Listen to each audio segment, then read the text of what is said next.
He is president and CEO of the National Business Aviation Association in Washington, D.C. His advocacy prowess in the halls of Congress are exceptional and respected. He always knows just the right person to call or visit at just the right time. His messages are clear, his leadership unwavering.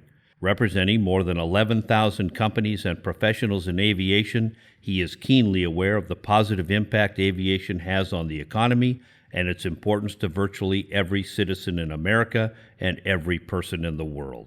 Without a strong, visionary, affordable, and flexible flight plan for the future, he knows we'll surely lag behind a world becoming more and more competitive. The target, America. He is Ed Bolen, aviation professional. Ed grew up in Salina, Kansas, graduating from Salina Central in 1976 as a four-year varsity tennis player. His interest in business, economics, and law defined his educational future. He earned his Bachelor of Arts in Economics in 1983 from the University of Kansas, and again his athleticism shone through as captain of the Kansas tennis team. But Ed wasn't through. Off to Tulane's law school it was, graduating in 1986, earning his Master of Law degree from Georgetown University Law Center. Though he really hadn't yet entered the aviation world as a pilot, a world he would eventually influence, his early interest in flying began at the Salina Airport.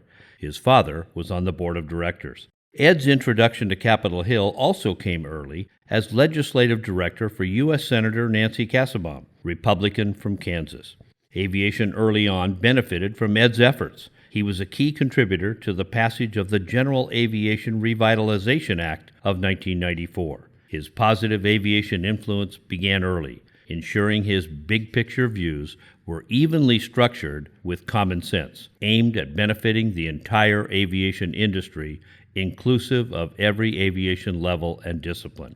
Ed explains emphatically, product liability lawsuits were killing the industry. Cessna was no longer making piston airplanes. It was the mid-'80s. By the time we ultimately passed the bill, it was 1994. However, since then, Cessna re-entered production. Cirrus created and built certified airplanes, and Piper emerged from bankruptcy. So though it was a short, 3-page bill, it worked. Along the way, Ed married the former Elizabeth Averett, and they have 2 sons, John Patrick Bolen and Robert Edward Bolen. Founded in 1947, the NBAA is the leading industry advocate for aviation in the United States and an integral player on the international front. But prior to joining the NBAA, after leaving his position on Capitol Hill and beginning in 1995, Ed cut his teeth as the CEO of the General Aviation Manufacturers Association, GAMA, for 8 years. He originally joined GAMA as Senior Vice President and General Counsel. However, GAMA's directors quickly recognized his value to aviation's future, and he was elected President and CEO in 1996. GAMA is also an integral component in the American aviation puzzle. General aviation aircraft, engines, avionics, and component parts, each vital to the economy and to an intricate aviation web across the world. As president of NBAA since 2004, Ed has focused on building a safer, more efficient, inclusive, and sustainable business aviation industry. He foresees corporate aviation moving into the future with greater use of safety management systems, partnering with the FAA's ongoing next-gen air traffic control network, accelerating the industry's push towards greater sustainability, and continued innovation into areas of supersonic flight and advanced air mobility. It's an exciting time. Ed has long been involved in the public advocacy campaign called No Plane, No Gain, a joint undertaking between the NBAA and GAMA designed to educate the public regarding the importance of business aviation. In the United States, business aviation generates well over 1 million jobs, provides a lifeline to communities with little or no commercial airline service, helps thousands of businesses of all sizes to be more productive and efficient,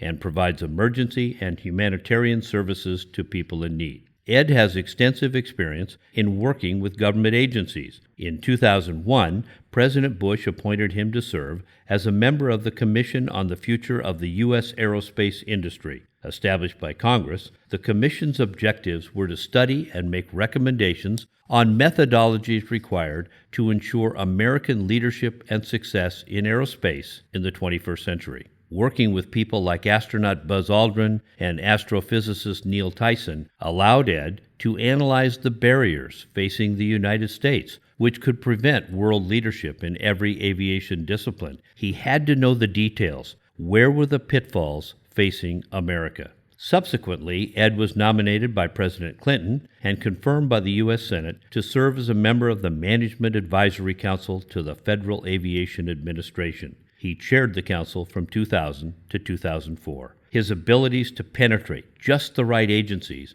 and gain topical expertise in the aviation field also enhanced the personal and professional relationships required to lead. Not just positions he might achieve, but with referent knowledge. His views became respected in the industry.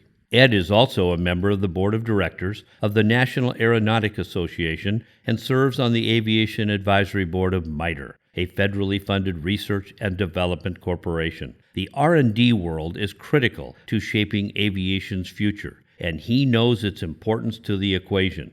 Staying involved is Ed. Ed's focus and aggressive, thoughtful approach to improving the future of aviation, ensuring it remains in the forefront of our political ecosystem, is vital to the nation. The complexities to nurture new technologies and new products into the marketplace is always the challenge, one Ed takes on with zeal and awareness. He knows by improving the certification process, shortening the amount of review time, but not its comprehensiveness, is critical. He also believes sustainability, including the availability and use of sustainable aviation fuel, is one of the keys to the future of business aviation. Smart technologies applied strategically epitomize his business philosophy. But Ed is also very aware of the need to attract a new generation of pilots to corporate aviation. In fact, every level of aviation. He is quick to point out, business aviation serves 5,000 airports in the United States, which allows up-and-coming pilots an opportunity to visit more places and see more things. He explains, it's a different type of experience, but one that I think is enormously rewarding, and I think that's why business aviation often attracts a lot of people and retains them. Most, when they enter the field, don't want to do anything else, getting them in the door, which remains the challenge. For Ed, corporate aviation equates to economic development and opportunity. He acknowledges the business airplane is a functional business tool.